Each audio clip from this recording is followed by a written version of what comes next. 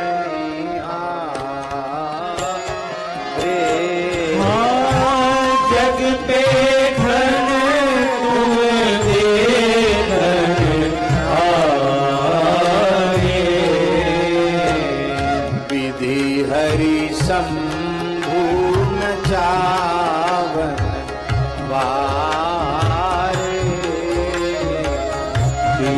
हरि शंभु चावन पारे, तेऊ न जाने मरम तुम्हारा, तेऊ न जाने मरम तुम्हारा, और तुम ही को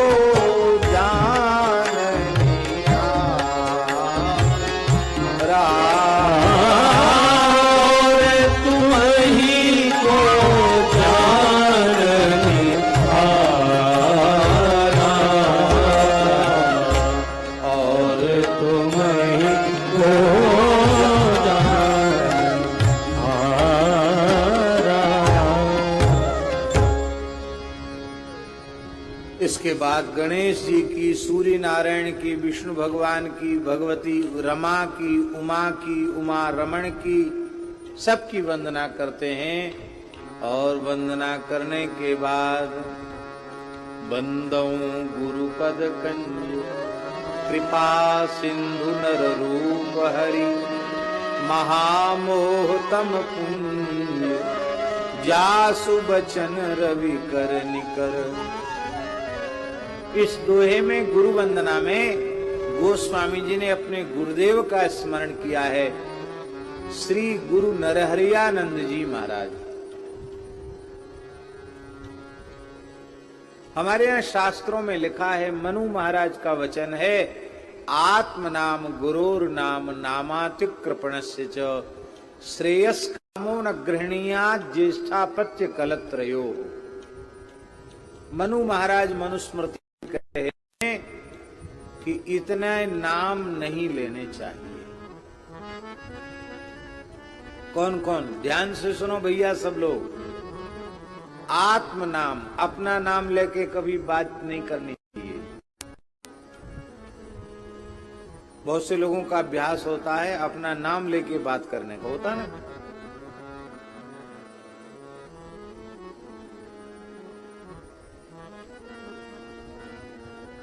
अपना नाम लेके बोलेंगे, वो अनुचित है, ठीक नहीं है।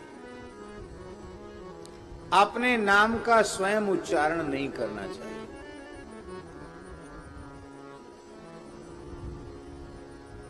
और मान लो नाम पूछे तो क्या करे, अपना नाम न लो।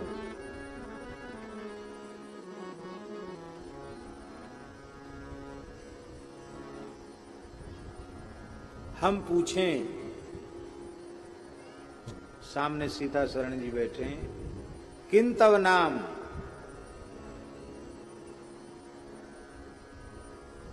आप, तुम्हारा नाम क्या है? तो क्या ये नाम न बतावे कि हमारा सीता शरण नाम है? नाम तो बताना पड़ेगा, पर कैसे बतावेंगे?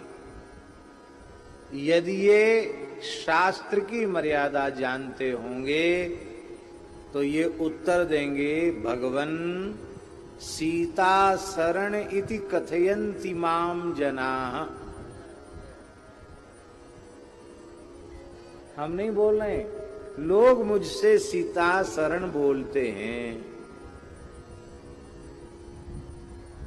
क्या नाम है आपका? बोले लोग मुझे दिनेश गोस्वामी कहते हैं। लोग कह रहे हैं, मैं थोड़ी कह रहा हूं।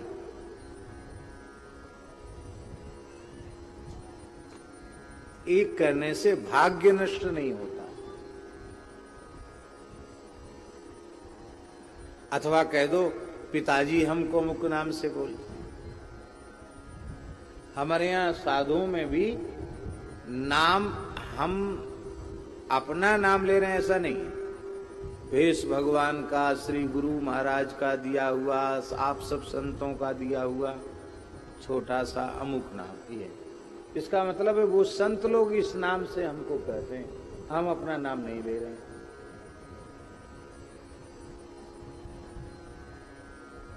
गुरोर नाम, गुरुजनों का नाम, सीधे सीधे नाम नहीं लेना चाहिए गुरुजनों का। प्रकारांतर से संकेत में उनका स्मरण कर